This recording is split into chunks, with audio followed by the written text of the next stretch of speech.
It's only been a couple weeks since the start of 2023, and we're already starting to see some pretty significant changes in the Orange County housing market. So what are those changes, and how are those going to impact the market as we head towards February? That's what we're going to take a look at today. Hi, I'm Josh Alexander, and your host of Orange County Housing Market News, your one-stop shop for all things Orange County. So on today's episode, we're going to be going over my 2023 February housing market prediction for Orange County. So let's go ahead and get into it.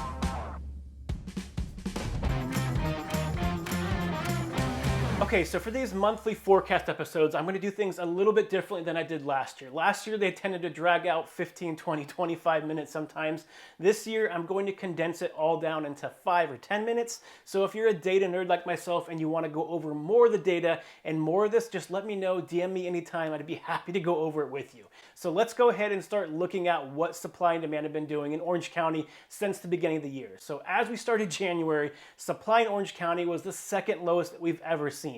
The only time it was lower was last year. And on top of that, demand in Orange County is the lowest that we've seen since the Great Recession. So supply was extremely low, demand was extremely low to start the year. However, as the weeks have gone on, we are starting to see supply remain low and demand starting to creep up every single week. So why is that? Well, number one, we're finally starting to see some stabilization and predictability in the housing market again, which we haven't seen in probably 6 months. So it seems like because of that, we're seeing builder confidence go up, we're seeing consumer confidence go up in the housing market, and on top of that, interest rates have been dropping ever since October, week by week, and right now we're hovering in the very low 6s for interest rates, and for very well qualified buyers, I am seeing rates back in the high 5s again. Now because of this, since the beginning of January, we're starting to see demand slowly rise week after week, but supply really has remained relatively low. We're actually starting to see the market heat up a little bit because demand is going up faster than supply. Now we are nowhere near a hot housing market.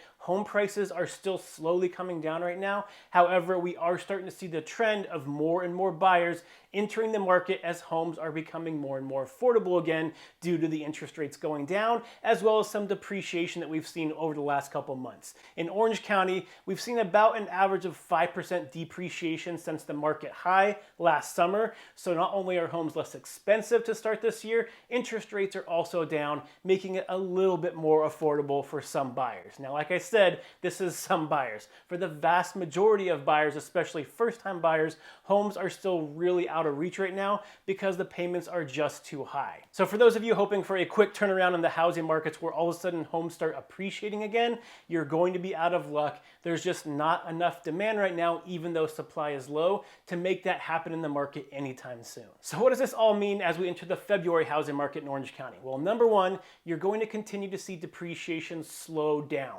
So although we're still going to see depreciation for a while, the housing market is like a giant ship. It's not going to turn around on a dime. It's going to take months of this consistent interest rates going down, as well as demand going up faster than supply, to be able to see any type of home appreciation anytime soon, which again, I'm really not expecting anything like that to happen till at least the summertime if we continue the current trends. Number two, traditionally in the month of February, especially after the Super Bowl for some reason, you start to see more and more sellers start placing their house on the market as we get closer and closer to the beginning of the spring market. So if you've been looking for a home and you can't find anything right now, you will start seeing more hit the market as we enter mid-February. So the third thing you can expect, as long as these current trends continue with inflation going down, is interest rates following that. So although you're probably not going to see the major drops that we've seen over the last couple months in the housing market, you can expect interest rates to continue their slow march down as we head through February. As long as inflation data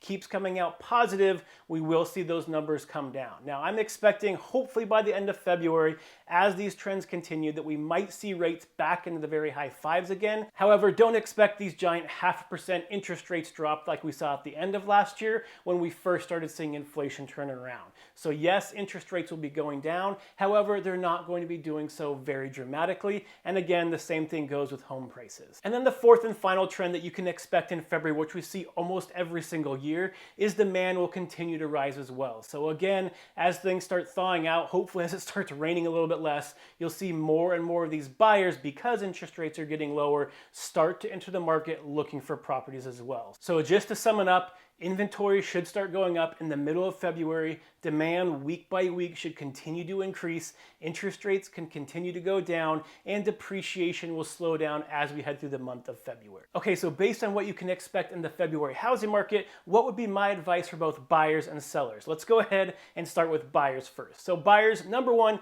if you haven't already watched my latest episode, which is the top 5 ways to be able to write a winning offer in today's market, make sure you check it out. If you're watching it on YouTube, I'll post a link right up here. If you're watching it anywhere else, just go back to my latest episode and you can check that out before going on, because that's going to give you all the tools you need to make sure you can write a winning offer in today's environment.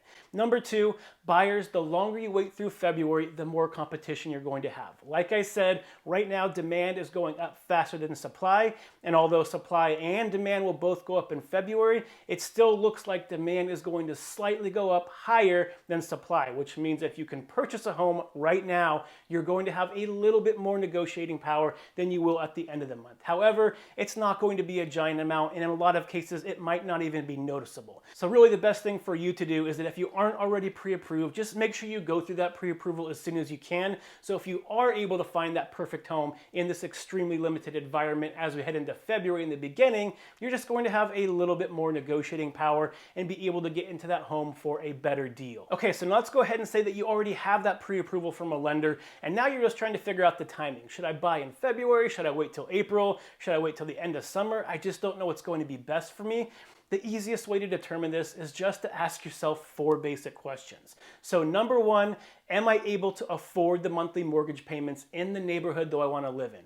Number 2, is it going to improve the quality of you and your family's life? Number 3, are you planning on living in that property for at least 5 years? And then number 4, do you currently have a stable job? If the answer is yes to all 4 of these questions, then it's always going to be a good time for you to purchase a home, because you're not an investor. You're not trying to time the market. You're looking at that monthly mortgage payment and deciding if that's going to be workable for you and your family for the long term. If you're planning on staying in the house, raising a family there, then the monthly ups and downs in the housing market really aren't going to make that much of a difference for you, because you're a long-term homeowner. And in the long term, home prices have always gone up. So if you did answer yes to all 4 of those questions, now is the time to really hone in on the criteria you're looking for and really start the process of looking for a house. Because if you're able to find one sooner rather than later, you're going to have less competition than if you wait towards the middle of the year. Okay, so now I want to go over what I recommend for sellers right now. So sellers, there are 2 types of sellers. The first one is going to be someone that needs to sell their home and then buy another home. And in that case, the biggest thing that you have to remember is that you're always buying a home in the same market you're selling in. So what do I mean by that? Well, if you're hoping that somehow home prices skyrocket again, which again, the data shows nothing like that happening anytime soon,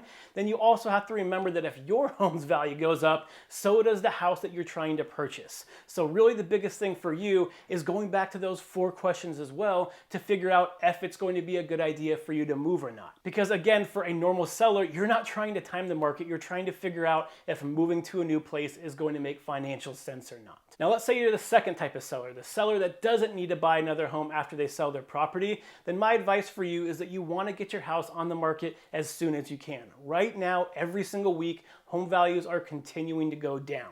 So if you wait too long, you're just losing money at this point.